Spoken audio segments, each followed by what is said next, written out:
Hello, welcome back to HardReset.Info channel. In this video, I want to show you how to use App Store gift credit for subscriptions.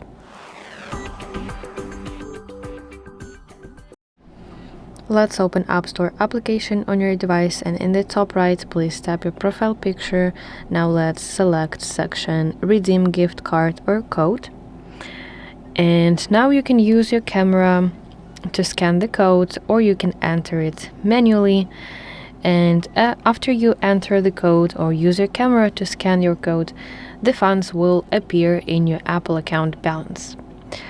And how the billing works, actually you don't need to select the gift credit to pay for your subscription, because Apple will always attempt to use your gift credit firstly to cover the full amount of a subscription.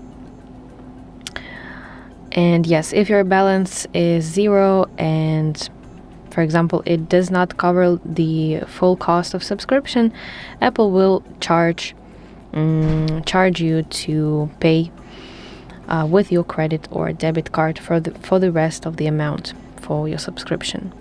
So that's basically how it works. I really hope that this video helps you, and if so, please like this video and subscribe to our channel to see more content like this.